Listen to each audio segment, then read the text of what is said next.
This episode of CST is brought to you by Melissa. Melissa's our newest patron. You could also become a patron of our show by going to patreon.com/CST.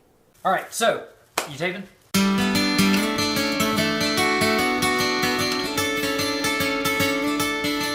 Not hot. Sea lion, sunbathing.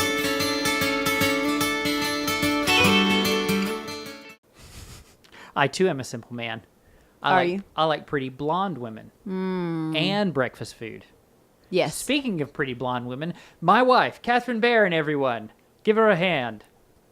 Poop sandwich. It's a theological term. I did not mean to hit that bumper just now. What did you hit? It says poop sandwich.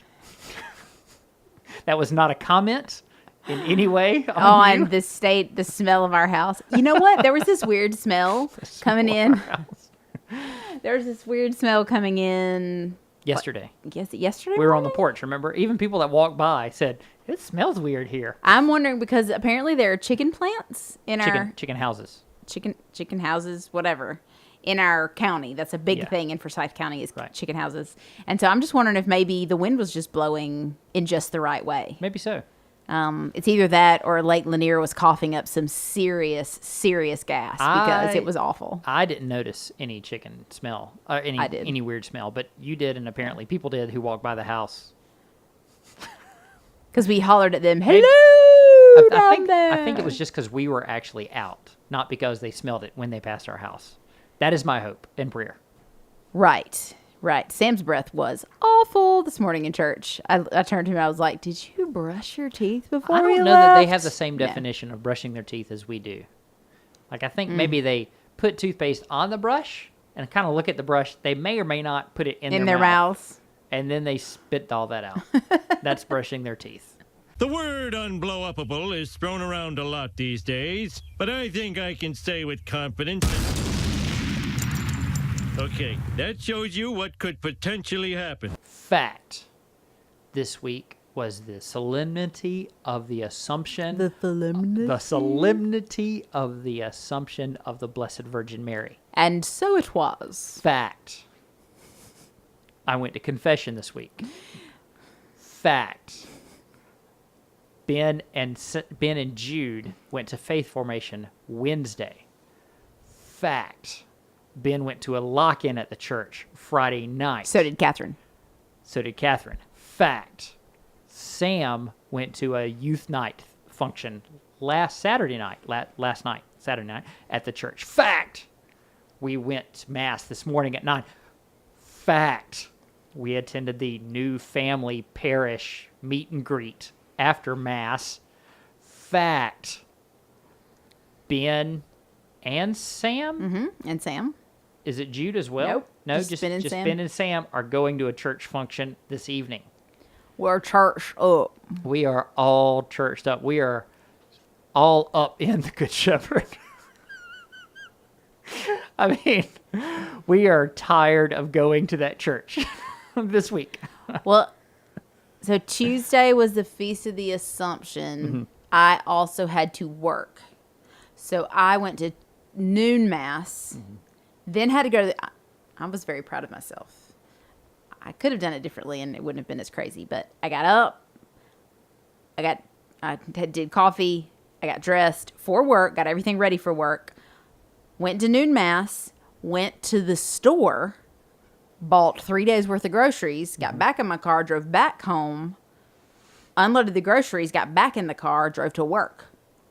All that happened in a pretty short period of time. I was kind of proud of myself. And I got to work on time, which is also exciting. That is probably the most impressive part. And then Wednesday, I can't remember what we were doing, but Jude said, I said something about going to church that night on Wednesday. And Jude said, but I just went to church yesterday, which was already an extra church day. And I'm sure he wasn't dramatic about it at all. No. Like, the dramatic face that you're making is in no way hyperbole. It is, if anything, a subdued version of how Jude will speak to us about this. Oh, Lord. He's so dramatic. All right, so aside from going to church a bunch. Yes. Do you want to talk about the new family parish thing this morning? No. Let's start with the fact that my evening freed up suddenly. Oh, yeah. So you were supposed to go to work this evening. Yes. But a wrench got thrown in the works yesterday morning when I got back from walking with Max and came in through the garage and noticed a big puddle of pink liquid under your car, oozing out from your car. Looked that up. That was bad. On the Google, on the interweb, and it said, no big deal. This is probably power steering fluid or transmission fluid. It's like, dope. Or coolant. Wasn't Well, that the it other? did not say coolant. Okay. That was my first guess. Okay. I actually tasted it, which got strange looks at the Are you supposed to do that? well, here's the deal. I don't know if you're supposed to or not. You're not supposed to drink it. But there's A flavor that certain a things have. problem with coolant leaking in people's driveways because animals will drink the stuff because it's so sweet. Right, Because it's got a right, sweet right. flavor because Yeah. of whatever chemical they use in it. So that's how you can tell if it's coolant. It's got a sweet kind of tangy flavor.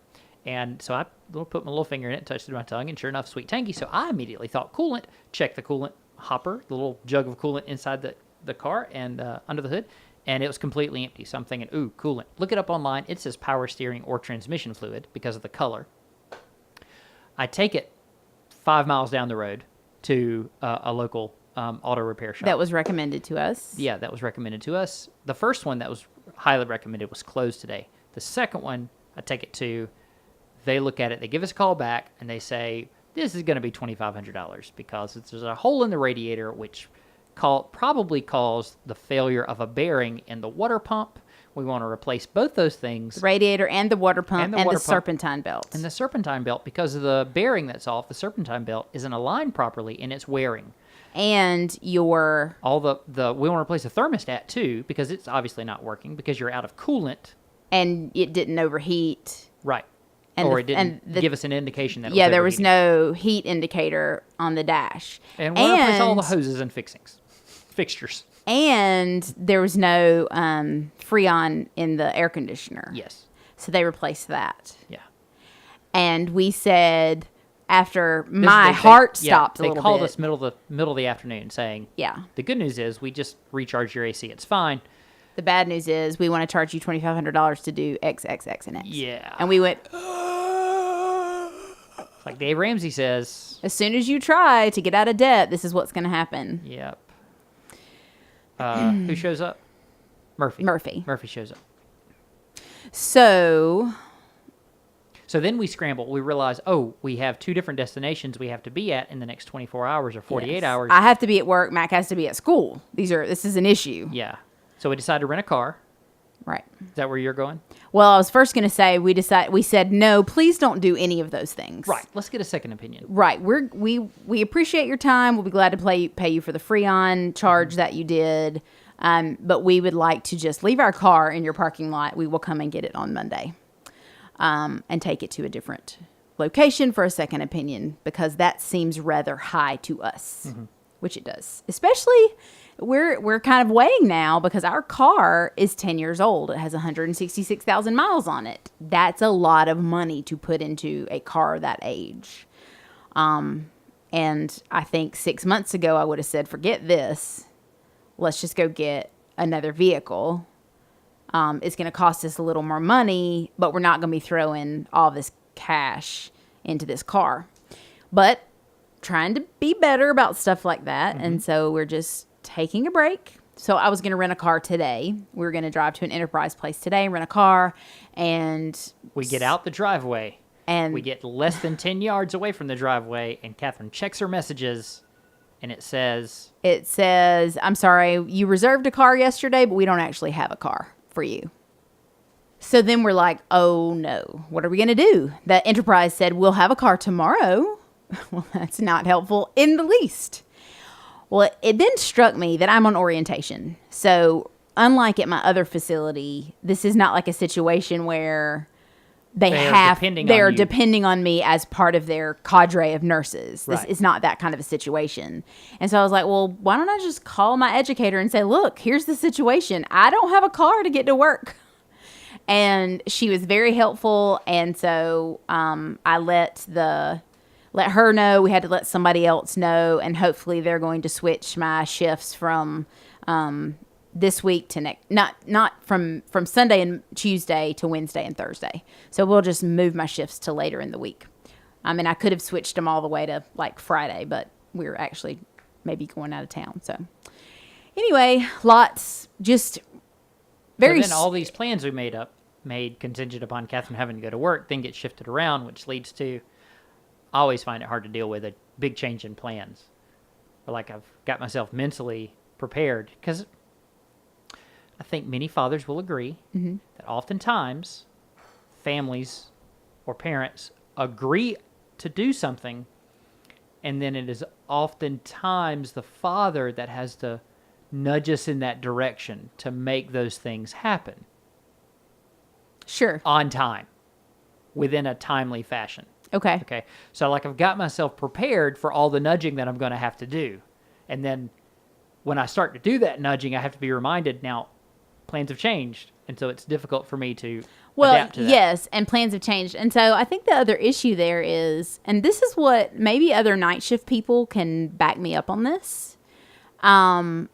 People that are counting on the fact that they're going to bed at a certain time forget that the person that you're nudging is in their minds thinking, okay, by the time I leave work tomorrow morning, I'm going to have been up for 23 hours.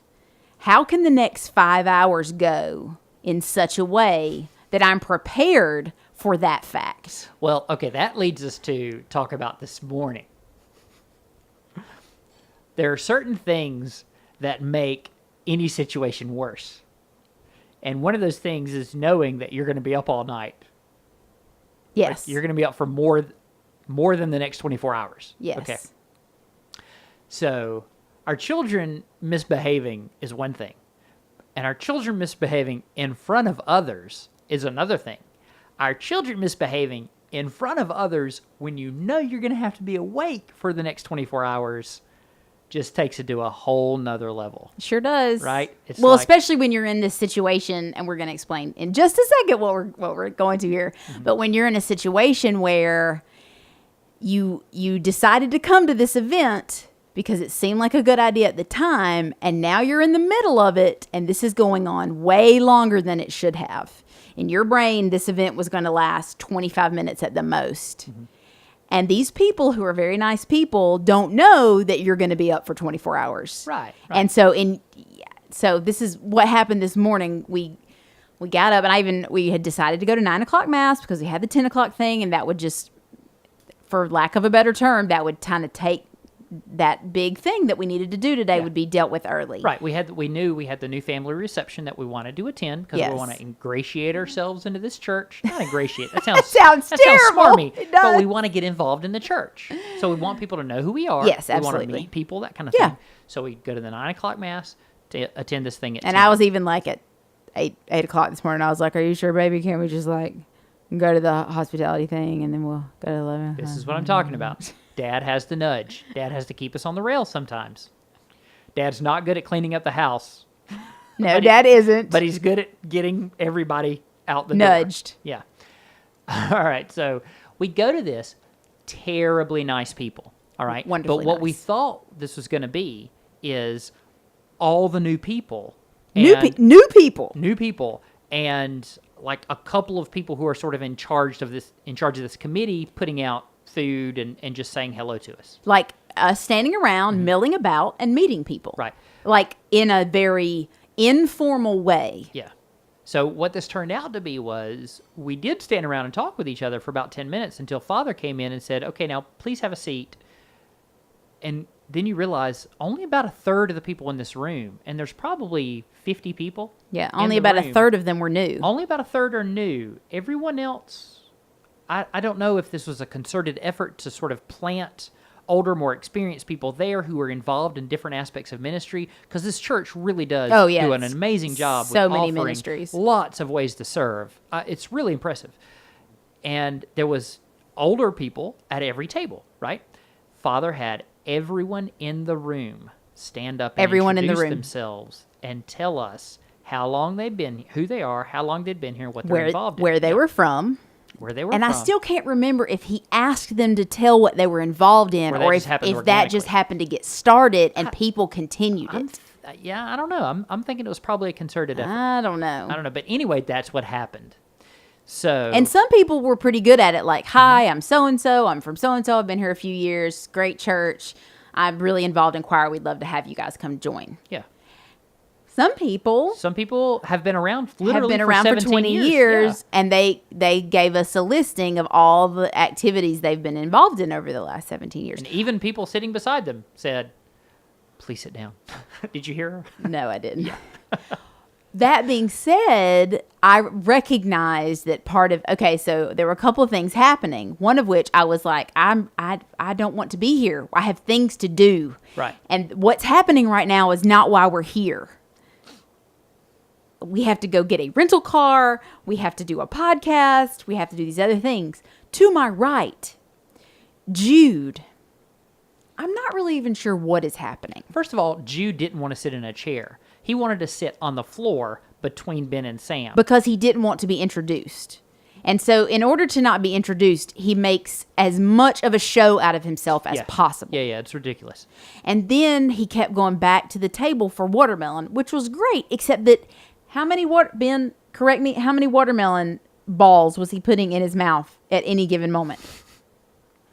Ben's not listening. Ben's not listening to me. He doesn't even have his earbuds in, but he can't hear you for some reason.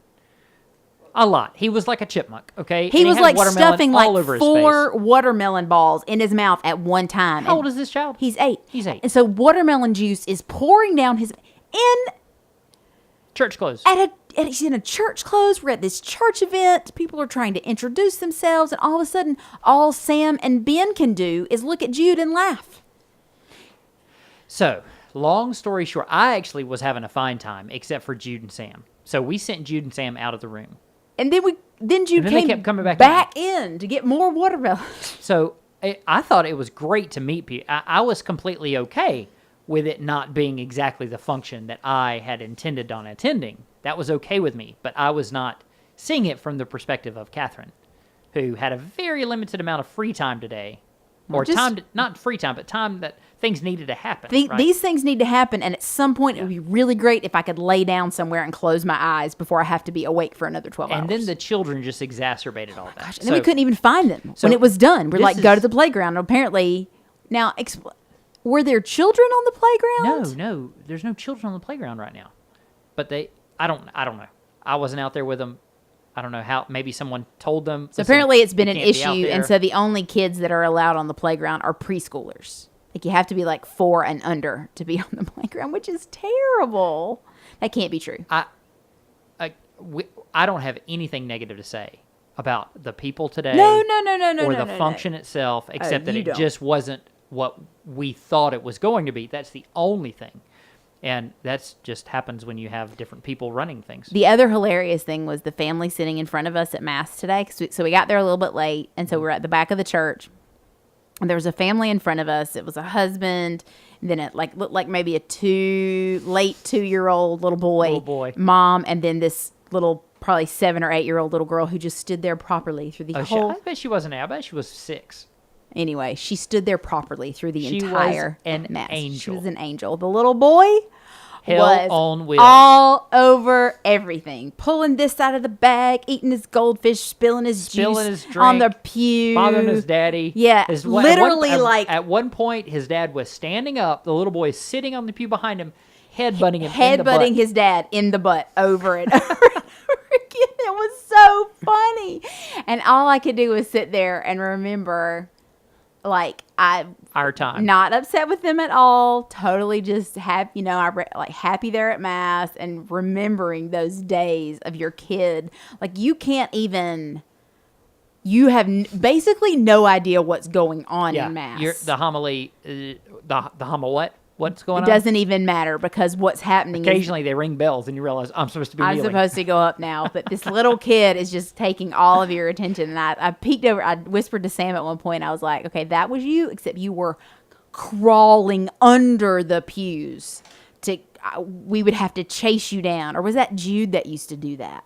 He would literally crawl under the pew to get. I don't remember. I don't even remember. They all blend together after a while. Like, Ben was like an angel in church compared to the other two. And there was a dude behind us that was, no lie, in excess of 7 feet tall. Like, there was it looked to be like 18 or 19 years old, maybe in his early 20s. over 7 foot tall, like Chewbacca tall. It was remarkable. Okay, I know Happenings has gone on a little long because of my complaining, but I would like to read you something. Well, read away, sweetheart. Well, I wanted to show you first because Okay. the camera, because we're doing this a little on YouTube as well. I'm For making a those bunch of you who may noise. be new listeners, That's right. we video the first segment of our show. Sometimes. And throw that to YouTube. So this is called a clever coffee dripper. So I'm going to be working night shift, and I don't have my people to bring me coffee at 10:30 at night anymore. For new listeners, Catherine used to work 2 blocks from our house, and I would bring her coffee at about 10 p.m. every night when she worked. It was awesome. But I don't have that option anymore. But I need my coffee overnight. So I got this. It's like pour over. It's like a mixture between like pour over and French press. So, okay, so this is it for the camera. I'm showing the camera. This is what it looks like. And you put a coffee filter down there, and then you're going to you pour your boiling water in and put the lid on, and then it's cool because it lets the water sit and steep. So you let it sit and steep for like 4 minutes, and then as soon as you sit this on your coffee mug, it immediately drains into your coffee mug. So it's this really great mixture of a French press and a pour over. So, but what was hilarious is not that's kind of cool, and we thought the coffee was pretty It's good. delicious, yeah. It's delicious. So I think it may work, except that I just look ridiculous bringing all this stuff to work with me. What was funny is the box. Okay. Okay. So it says, in German of 1908, Mrs. Melita Benz invented the first paper filter. In Italy of 1933, someone else. Today, we are here in Taiwan, proudly invent the clever method. Clever coffee dripper follows the direct immersion brewing method, produces an extremely rich body of coffee easily and effortlessly. Worthy of any monkey dragon. The secret is our patent amazing shutoff system. Clever Coffee Dripper, built with our revolutionary idea patent amazing shutoff system, helps make the entire brewing process such simple. Such simple. Clever Coffee Dripper will only dispense when it is placed on top of a cup. Lift up and it stops. Creates the easiest way to brew an incredibly rich, robust, and aromatic brew without bitterness, acidity, or loose grounds in the cup. Okay, that's a normal very well paragraph. worded, Okay, yes. It is simple to use whenever you use the Clever Coffee Dripper method to extract a cup of excellence. I love cups of excellence. That may be the title of the show. Extracting Cups of Excellence. Extracting a cup of excellence. Everyone with no experiences at all can enjoy making the perfectly clear coffee with no grinds in your cup. Please practice and practice to find your own preferences at home to produce a perfection cup of coffee. This innovation with continuous improvements is proudly awarded patents and trademarks at the worldwide basis. The worldwide basis? That's fantastic. So we got an email from a listener. And it complies with the overall migration requirement. I'm not sure what a migration requirement is. Whoa. There's a migration requirement. Does Trump know this? Designed for carafes to keep clever coffee dripper a good looking. A good looking. A good looking. Awesome. Oh, it's just wonderful. So it's made in Taiwan, by the way. I'm sure the same thing is true in Taiwanese when American products get translated over, but it's still They probably roll their eyes and laugh it's at just us, fun dumb to read. Americans. It's fun to read. This concludes the videoed portion of Catholic in a Small Town. Hope you enjoyed the happening segment. If you'd like to hear the rest of the show, please zip on over to iTunes or wherever you get podcasts and check out the rest of it. Thanks for joining us. Like and subscribe.